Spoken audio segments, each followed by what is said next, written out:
പറയുന്നില്ല. അത് പ്രിയൻചേട്ടൻ തന്നെയാണെന്ന് ഉറപ്പിച്ചു പറയാൻ നീ നിന്റെ കണ്ണുകൊണ്ട് കണ്ടോ? അതാ എന്റെ ചോദ്യം. അയാളല്ലെങ്കിൽ പിന്നെ ആരാ?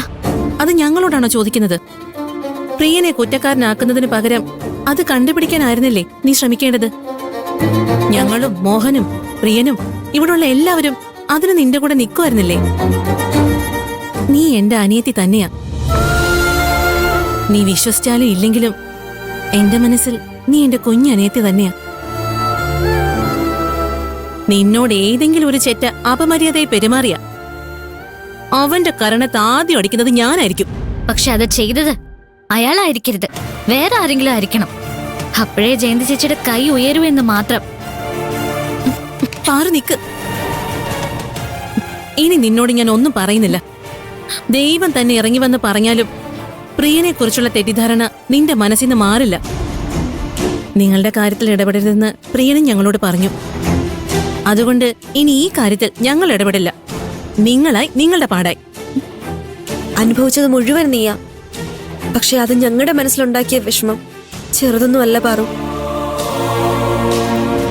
നിന്നെ കാണാൻ ആശുപത്രി വരാൻ കരുനാക്കർ സമ്മതിച്ചില്ല. ജോലി കഴിഞ്ഞ് ആശുപത്രിയിലേക്ക് വരാൻ ഇറങ്ങിയപ്പോ നീ ഡിസ്ചാർജ് ആയി പോയെന്ന് പ്രിയൻചേട്ടൻ പറഞ്ഞു.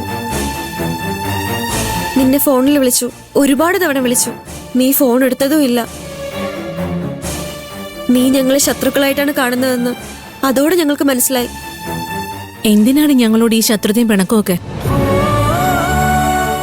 നമ്മളൊരു കുടുംബം പോലെയല്ലേ? നിന്നോട് പിണങ്ങി നടക്കാൻ എനിക്ക് പറ്റില്ല. നീ ഇങ്ങനെ മുഖവും വീർപ്പിച്ച് നടക്കുന്നത് കണ്ടിട്ട് എനിക്ക് സഹിക്കാനും പറ്റുന്നില്ല. പെണങ്ങല്ലേടി ചട്ടമ്പി പാറു.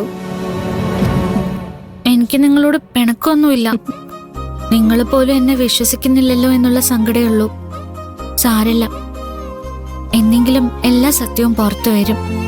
എന്നെയും കെട്ടിപ്പിടിക്കും.